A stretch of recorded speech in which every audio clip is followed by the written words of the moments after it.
So my name is Miranda Metcalf, and I am the director of the Institute for Electronic Arts at Alfred University.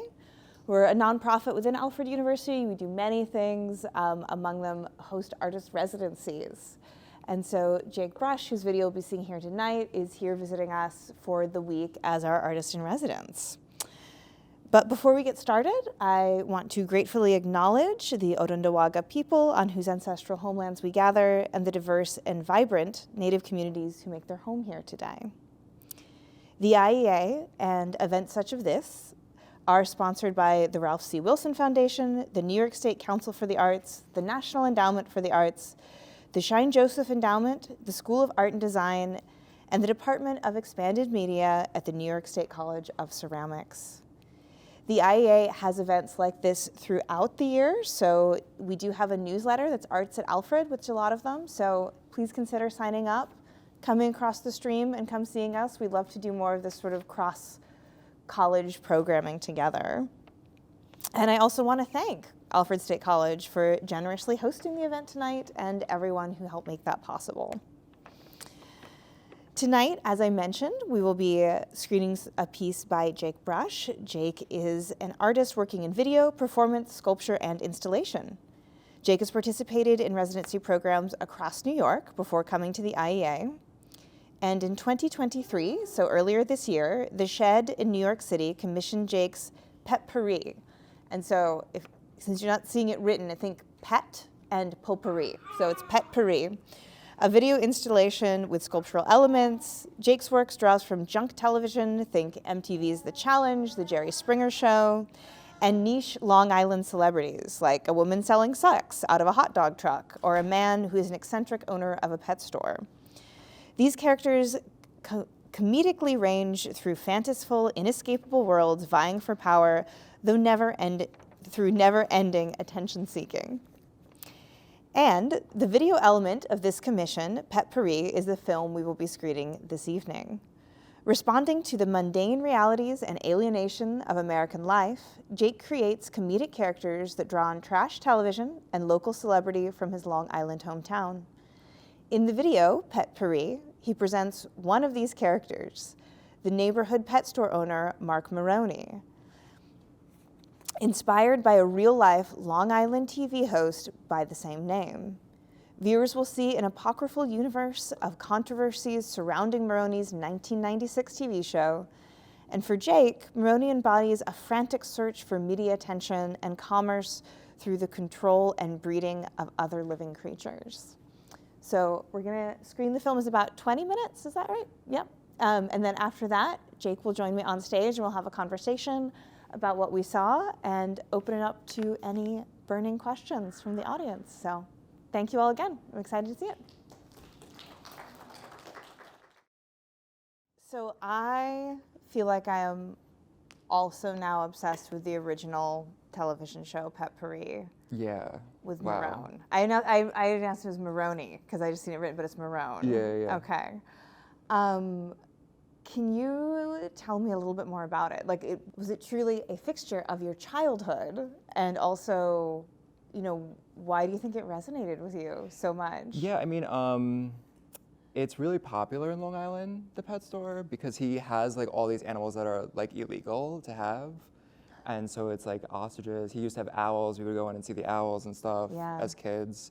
And it's insane. It's very loud in there. Like the birds, as soon as you walk in, they scream at you. So it's actually a pet store and the cable access show. So he has the pet store now, and he's had it for a long time. But he had the cable access show in the '90s. Okay. And he after that, like the original source material is like his first studio, and then after that ended, he started doing it for Martha Stewart, and so he became like kind of famous in this weird way where he's like not really famous. But he's obsessed with him, like himself, in this way that's really nice.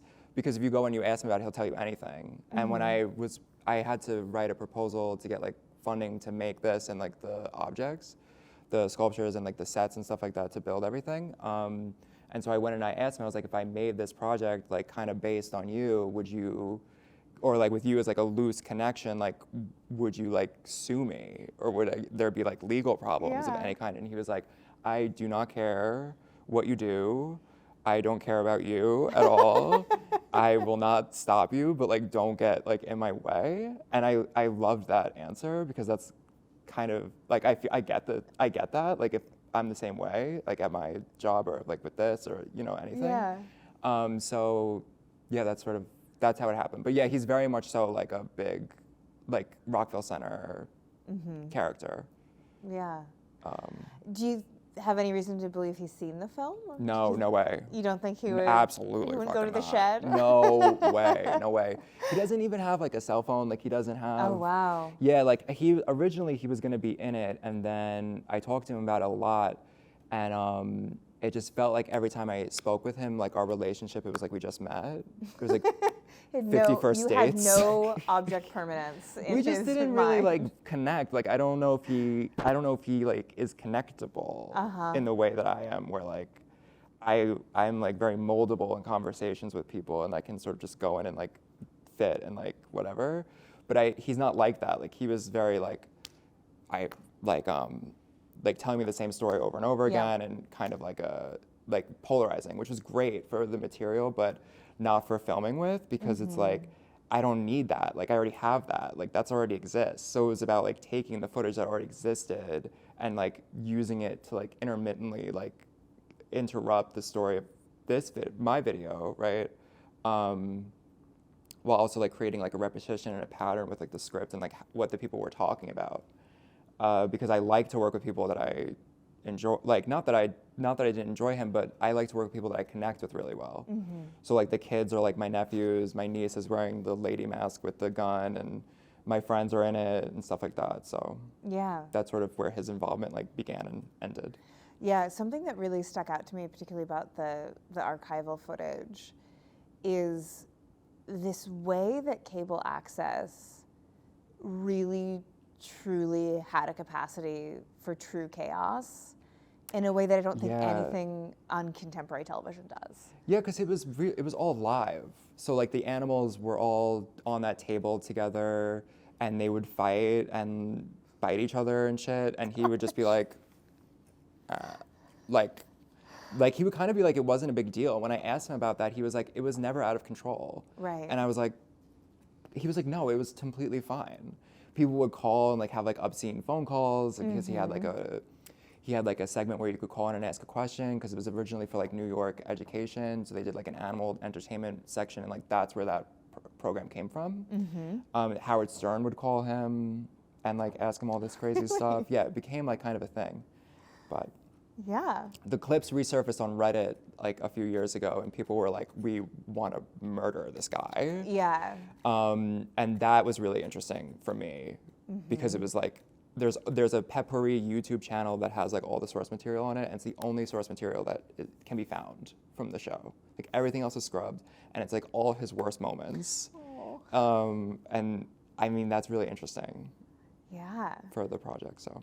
And so, for you, because like you were also a pet haver, and I think probably a bit of an animal person. Yeah. The kind of animal chaos that's in the archival clips, was that ever like uncomfortable to work with, or was it just sort of all source material to an end? I mean, I think like the uncomfortable stuff is good. Okay. Like I think like the things that are said in the video that either I say or someone else says, like on face value, I wouldn't be like, I agree with that, or I think the same way, or I speak like that in my regular life. But for source material, I think entertainment and that stuff, it's not like, they're not like aligned entirely. Yeah. So I was okay with it, but I wouldn't I derive no pleasure from it. Right. You know what I mean? Right. Yeah. And I think it goes back to a little bit this intersection that I think you've said before, sort of a theme in your work of kind of like narcissism and comedy. And I think that there's something particular about a narcissistic personality that lends itself to comedy, and I think does so like very traditionally. You know, so it's like that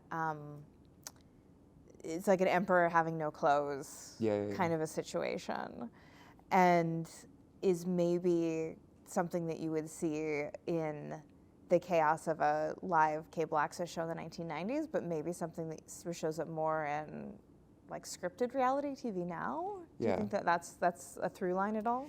Yeah, I mean, cause I like all those shows, like all the like A&E reality shows, right? Like I'm pregnant and I didn't know it, or something like where it takes like people who are living like normal lives, whether they're real or not, and makes them like these pariahs. And he's like that, like in his normal life. And I just thought that was really interesting. And I asked him about reality TV, and he said that he'd been approached for it, but he never did it.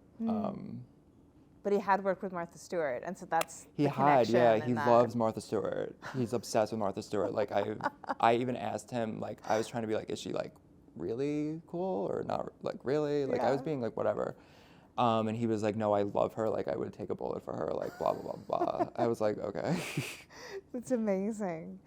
I feel like in terms of the characters or the figures that appeared in the film, I was following a lot of it, but I wasn't super able to place the woman with the gun.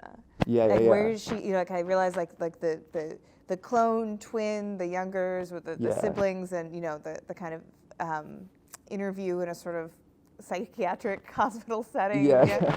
I got all of that, but tell me about the woman with the gun. So that's my niece, and I've shot with her for a long time. I just thought it'd be cool, and I think sometimes with working with stuff like this, like because it's not like narrative film, or it's not, I don't want to say mainstream, but it's not like commercial film, that you can take. There are no rules, and so you can take things that like visually are really interesting to you and just put them in the mix and like see where they land. And so I had the idea, like I was like, oh, we'll wear the same thing and you'll be like this violent, older version of maybe my character, but maybe something else entirely different. And I just kind of went with it. Yeah. And I was just sort of like, whatever. I was like, I like how it looks, and it feels like, although she's not like connected to this like narrative, that's kind of exciting. Yeah. So I just threw her in. Yeah, great. Great. That's a perfect answer. I'm hoping you could speak to a little bit of like appearing in the own films that you're making and kind of starring in them, because I feel like I've talked to some people who do this, and they see it almost like a necessary evil, because they're like, I just can't get anyone else to do what I want to happen. And other people, it's really intrinsic to their process. And I'm wondering kind of where you fall on that scale of your own creative path. I like to be in them because you learn more about them doing them. Like I wouldn't understand it as much if I wasn't like making the cheeks to put on my face, like, or just being in that room and after building the set and like doing everything like that, like what is like the character affect? It's so hard to explain that to somebody else, because a lot of the times I'm just like, this is the outfit and this is like you're incentivized to like believe in like this thing or do this thing, but like be partly yourself also, like bring that into it. And yeah, so while I think it was definitely at first like a necessary evil, like I had to be in them because I didn't have like access to other people that I really liked working with. That's not really true anymore. Like I have a bunch of people I love working with, but I also want to like have fun and like do it and like be kind of stupid and whatever, you know, like run on the track and like go into the pet store and stuff. Like that's such a fun part of it. Yeah. Like it's humiliating. Like, you're like a masochist, you know, you want to like humiliate yourself in public and go back and laugh about it or whatever. Like it's fun. Totally. Like the discomfort is part of the process. I've heard that. 100%. And the kind of social bravery that you need. I've heard a lot of performance artists talk about that, is that like what happens in their body before they walk through the pet store with big fake cheeks. Like that's part of the experience. You think like all these like horrible things are gonna happen, and then like you're on the track and like two women are like walking by talking about like their air conditioner being broke and not paying attention to you at all because you don't matter that much, you know? And like that's a really nice perspective to like leave with, is you can kind of do whatever, and people often will just not pay attention to you. How scripted how scripted, I guess, was this particular video in terms of dialogue and all of that? Yeah, it was more scripted than stuff I'd done before. Because I'd done other stuff that was like, you know, you three are on a reality show or on a competition show, and like you hate her and she hates you, and you are gonna win, you're gonna lose. Like it was really loose, and this was more because we had the script from the source material. It was about like reading that and like molding that into something else or positioning it in a place that like would lead to this like story. So it was more scripted than other things for sure. Yeah. But there's still a lot of personality in there, like the phone caller and. I actually was wondering that specifically. Yeah, in that's the her, phone 100%. Like Yeah, that was when yeah. I was like, this is like amazing. Like Yeah, that's happening. she's awesome. Like she had come to a show of mine a couple of years ago, and you know, we became friends. And she was like, I really want to be in something, and she's very animated and she's always got something going on. So she really, when she came up to me that day when we were going to shoot, she was like, I only date guys with single syllable names. And I was like, don't talk about it yet. Like, let's put the wig on and everything, and then we'll talk about it more. But yeah, so it's like a nice mix. That's great. And that goes back to the thing with Mark, is like you want somebody that like you can go 50-50 on something with, to produce something that's different, like a new image, a new product, a new experience, a new whatever. And you're not gonna, if you feel like you can't get that from somebody, you shouldn't, like I'm not as interested in working with them in that way. Yeah, yeah.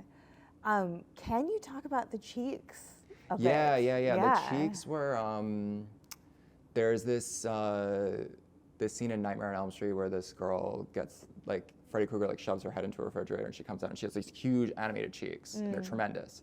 And I really like, it's like this, the guy that did the special effects for that is like this famous makeup artist who does special effects. And he did like everything in the 80s and 90s, and I really wanted to make them, but I'm like not that good at doing it. So they came out kind of like shit. And I was like, just gonna go with it, you know, and like have them falling off, and like, what does it mean to like lean into that? And it's like that with my work in a lot of different ways, where it's like, maybe the animations aren't like great, or like the physics for like the hair is not like great or something, or they're like breaking off or whatever, or doing something different. But I think that becomes part of it if you just establish it. There's this woman in my town who runs on the track and smokes at the same time. Amazing. Yeah, and so I was like, oh, I just want to be her, but like with these different like visual, kind of like the woman with the gun, like these different visual cues, these visual influences. Yeah. And the cheeks were also this this sort of like body horror like journey that the character went on, where they start as the runner, and then they shave their head, and then the cheeks are going down, and then they just pop right off, and they're Mark completely, you know? So they became like a time signifier, for me at least, in that way. Yeah, yeah. So the main character was not a clone of Mark. No, a genetic clone. Yeah. A genetic clone of Mark. No, Okay. no. All right. It was carbon monoxide poisoning. It was all carbon along. monoxide poisoning. Yeah, wonderful. One more hand for Jake, please. Thank you so much. Thank you guys.